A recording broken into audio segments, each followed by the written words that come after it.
what we've learned before coming to this live, which is that Iran will partially close the Strait of Hormuz. What is the action? What is the strategy on the part of the Iranian army when it comes to Strait of Hormuz? Well, the Iranian Navy, the Revolutionary Guards, is carrying out a maneuver with live ammunition. And so they've partially closed the Strait of Hormuz to carry out those operations.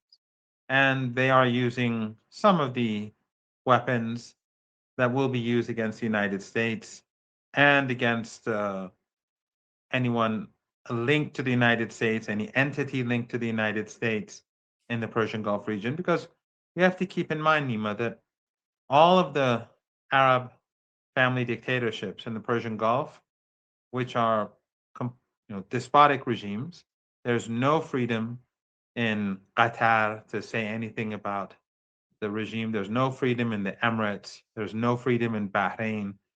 And so these entities, which also host US bases, and those US bases, as we speak, are being used against Iran to prepare for war against Iran, they have no um, excuse uh, in case war starts. They cannot pretend that they're neutral. They will be complicit in a war of aggression. They can't have their cake and eat it too. They can't have American bases and have the Americans bomb Iran and have friendship with Iran at the same time. It's not going to happen.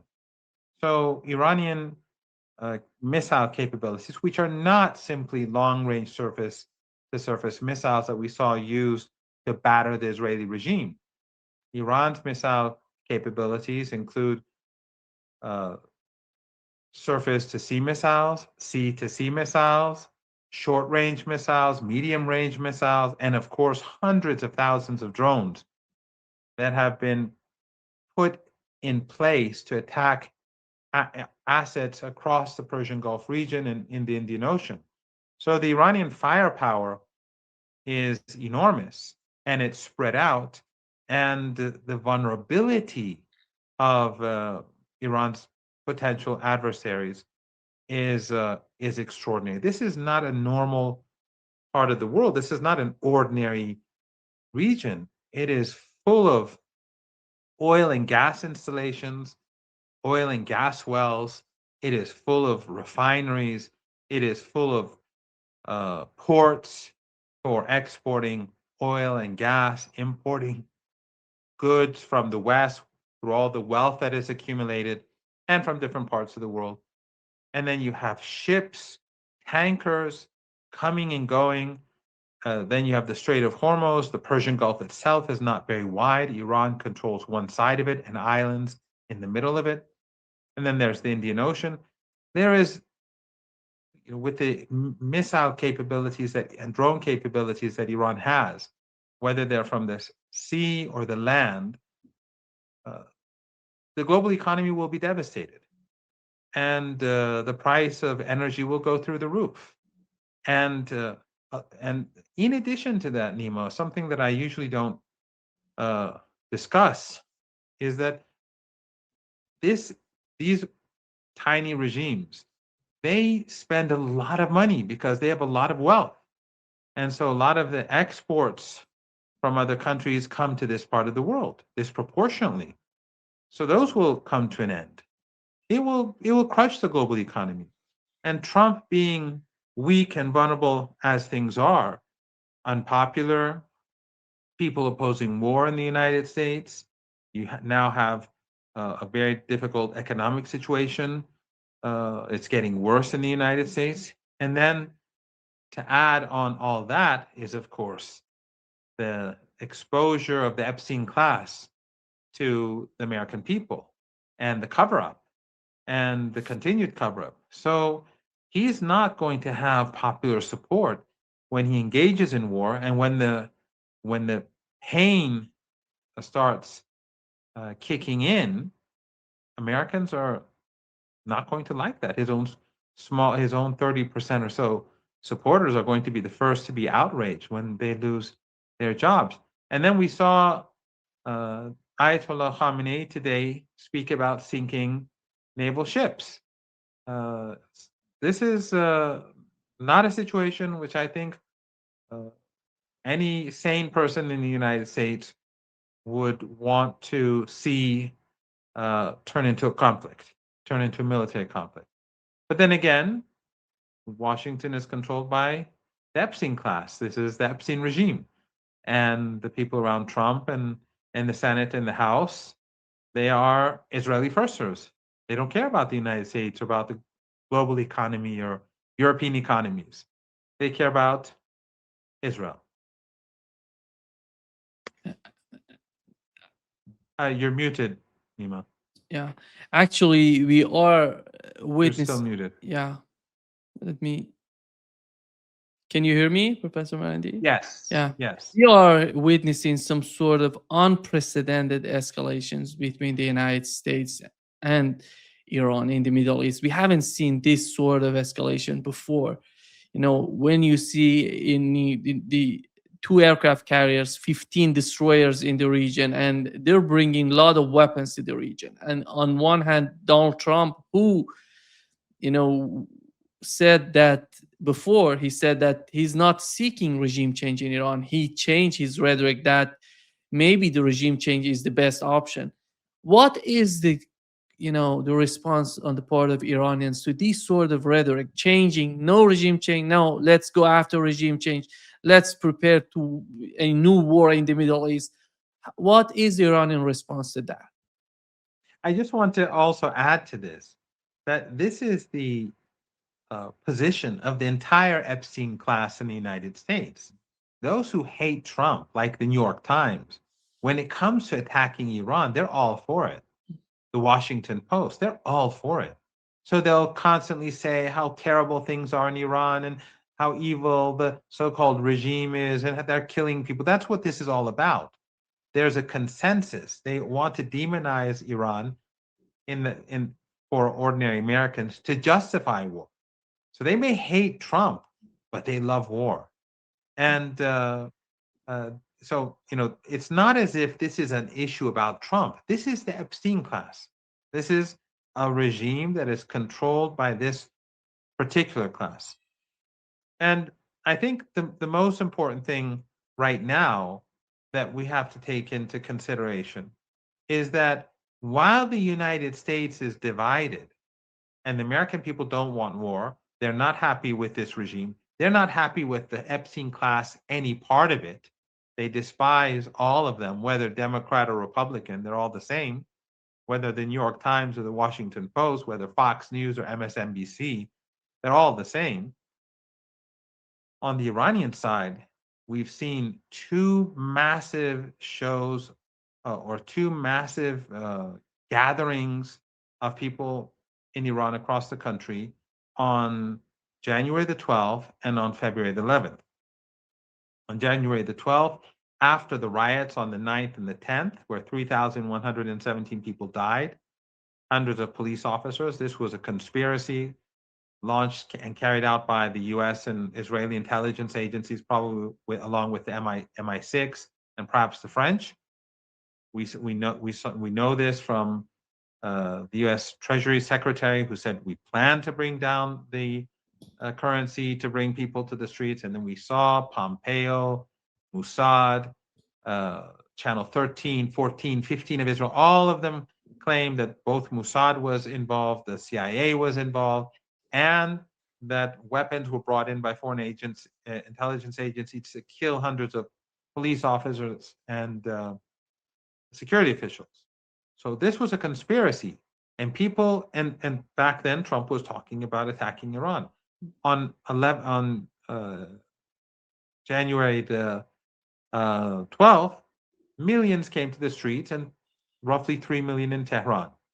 And then the same Western media, this Epstein media, they tried to say that this was AI, this is fabricated. There was helicopter footage over the rally in Tehran, which was unbelievably huge. They said it was AI, which of course was a lie. But then on February the 11th, on the anniversary of the revolution, we even had larger rallies. it's as if Iranians were, even those who didn't come said, well, this time we'll come too, just to show these people uh, that they cannot erase us, these Westerners, Musk and Western uh, media. Unfortunately, a larger number of Western journalists and regional journalists and Asian journalists and others were there. They couldn't hide it. The the numbers in Tehran were 25% higher than on January the 12th. So while the West is the United States is fragmented, Iran is united. And then, as we've discussed before, this is not just going to be about Iran. This is the entire axis of resistance. Yemen is prepared for war and has upgraded its capabilities. The resistance in Iraq is enormous and has not engaged yet. They will be fighting for an existential war. And then the axis across the region will be active. So this is not something that the United States with air power can manage. There are just too many actors, and on the ground, they have the numbers by far. There's nothing that a country like Qatar with a passport holding population of 350,000 can do, or the Emirates, and the corrupted elites. The first people to flee will be the leaders of these tiny Arab family dictatorships. They will fly off to their mansions in Europe and the United States. So for Iran, this will be an existential war. For the axis of resistance, it'll be an existential war. The people in Iran are united, and we see what the situation is in the United States. It just, no matter how you look at it, this will not end well for the United States, and it will definitely not end well for Trump. Yeah. I don't know if I answered your question, though. Yeah. Yeah, the question was focused, Professor Marandi, the Iranian response to the United States. But you mentioned that, yeah, you responded to that. But let me bring what is the objective, because we had the Iranian, the head of the Just Iran. before you ask your next question, what I can say, Nima, is that Iran has, since the 12-day war, it has been preparing. And while I can't go into details because I don't know many things and I don't pretend to know many things, but Iran, nations close to Iran, have been cooperating more than before with high-tech capabilities and with military hardware that Iran doesn't produce, or it doesn't produce at that level. For example, and this may not be, I mean, there are many different things that are coming in, but one thing that has been more or less open knowledge now is the helicopters that have been imported from Russia, and those are apparently very effective for drones. So Iran has been building its capability to battle drones for the last 11, 12 months. The US Air Force, any war carried out by the United States will be very expensive, and they will be very vulnerable. But a big part of that will be drones. And so the Iranians are working on their capabilities to deal with drones. And of course, during the 4 years of war in Ukraine, a lot of experience has been gathered by the Russians. And so, a lot of those capabilities and other capabilities that the Russians have, the Chinese have, those have been added to Iran's own capabilities. Iran has purchased weapons and weapon systems and equipment that it needs. And of course, Iran is upgrading its own technology. Its missile capabilities are probably among the top 3 in the world. And it is working on its precision. It's working on payloads. It's working on their maneuverability.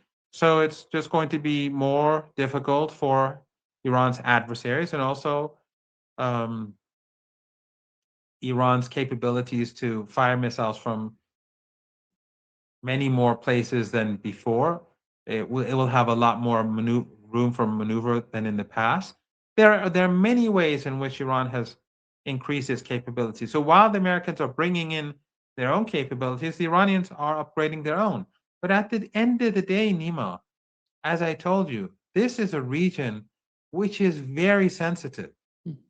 and it's like a a um, a shop full of very sensitive hardware, and a fight in that shop can destroy everything there and create, huge damage. This damage will not be contained to the shop.